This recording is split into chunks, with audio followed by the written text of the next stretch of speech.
Hi.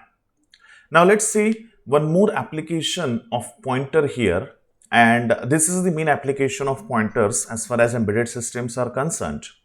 Now we have seen that a function can return only one value from the program. So it can return only one value to the main program in C programming. And when we want to return multiple values, or whenever we want our function to work on multiple values, how do we do that? Now there are two ways to approach this. One is using global variables and local variables, and another one is using pointers. In this program, in this video, we'll see how we can achieve this using pointers because that is our main concern. And in the next video, we'll see how we use the global variables to return or to perform operations on multiple values. So let's get started. So this is the format of how you pass on the pointer of a variable to a function, and it's much better to see that with an example. So I have a program created here which is saved as function multiple returns. Now let me do the regular hash include stdio.h. Now let us assume that this function has to perform two operations. One is multiplication and division, and it has to return both the results, multiplication as well as division. Now we know that our functions usually cannot return more than one value. So to return multiple values, see how we can define it. So our function has to return multiple values, but we cannot use like this. So return a comma b. Therefore, this function will be void function. Let's see how do we write it. So I'm saying that it has to return multiple values and still the data type of function is void. But just hold on with me for some time and then let's look at it. So here what I'm going to do is, instead of passing the variable itself, I'm going to pass the address of that variable. Now what will happen when you pass address of that variable?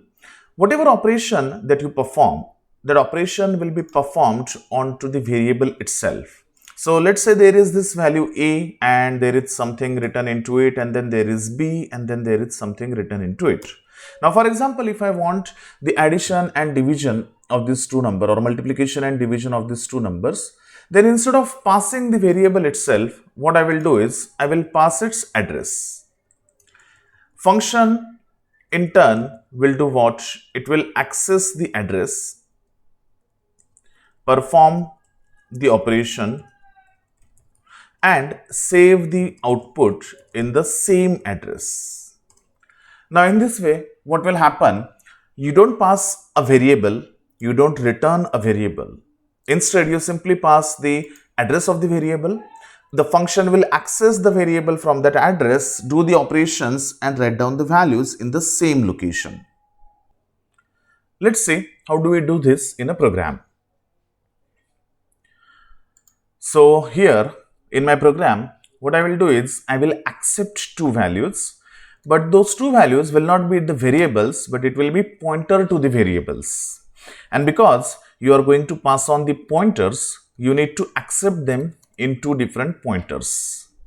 So int p and int q will be nothing but two different pointers that we initialize here while creating the function, and then we'll pass the address of those two variables into this function.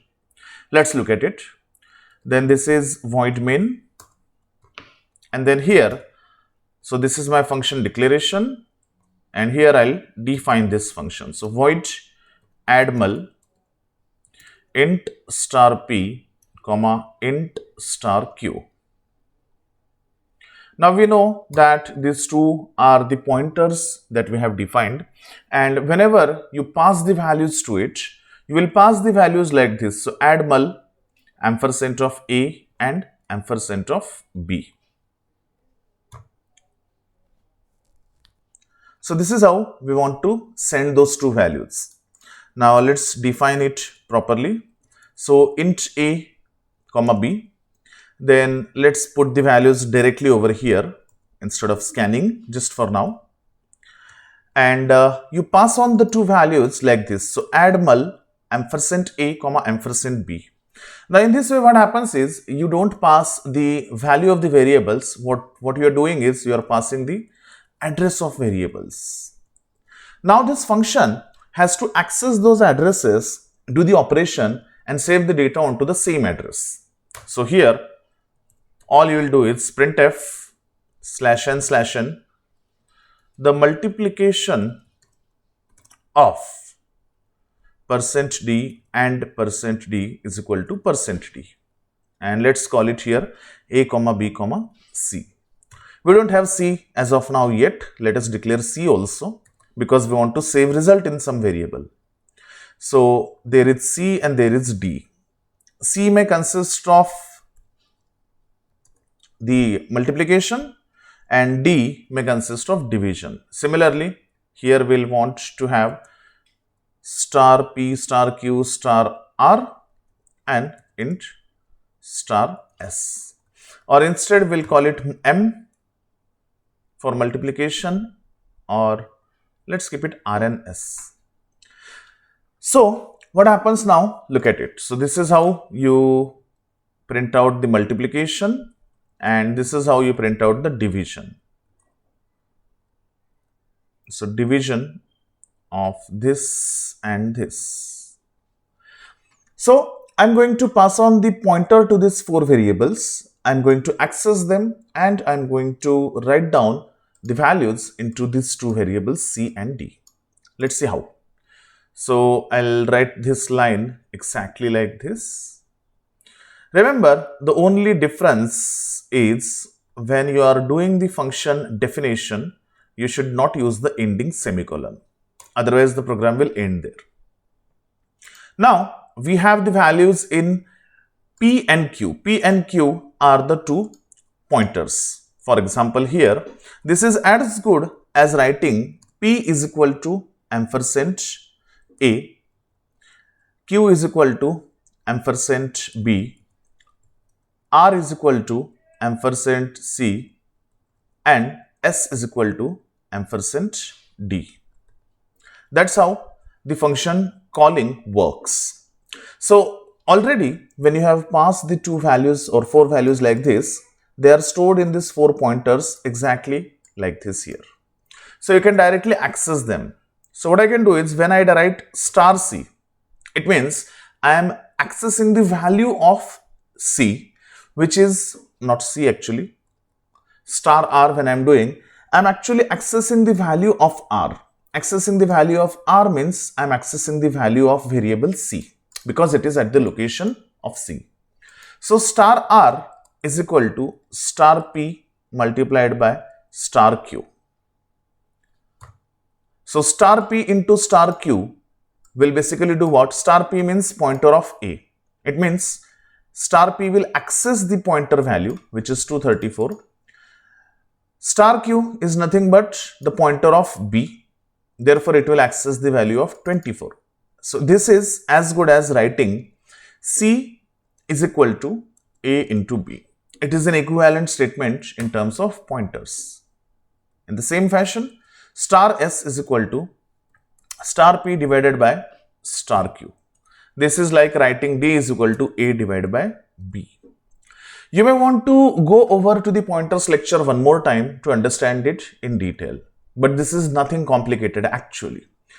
Int star P is definition and P is equal to ampersand A is implied or it is automatic when you pass on the variables like this.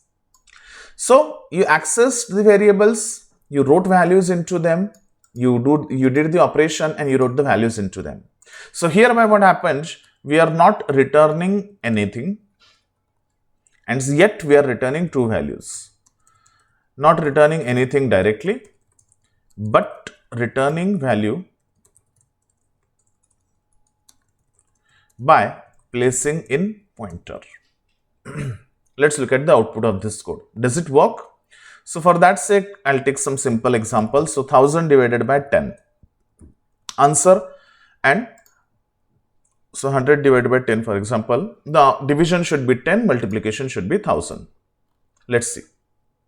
So build and run.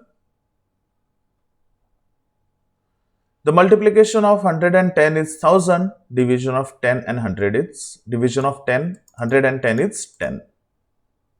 Getting it? This is the construct, this is the structure which will be used in multiple different cases, multiple different scenarios throughout embedded programming. And therefore, you need to get this very clear in your mind. How we pass those four variables here as pointer or address to the variable, how we accept them as pointers, how we access the values pointed by these pointers, and how do we save values into them. So try this program and see if it works for you. If it is done, or once this program is completed with you, what I would suggest you is to do this thing also. So once this program is completed, try doing the same thing with this program. So scan 4 numbers and pass 5 pointers to the function. 4 pointer for value, 1 pointer for largest number, and try to find out the largest number. I am not going to give solution to this program, but you will understand it after this program is done. Remember, as always, when you look into the code library, you have to check for function multiple returns.c program. When you see this program, you will understand what I am talking about, and you will also get this problem statement.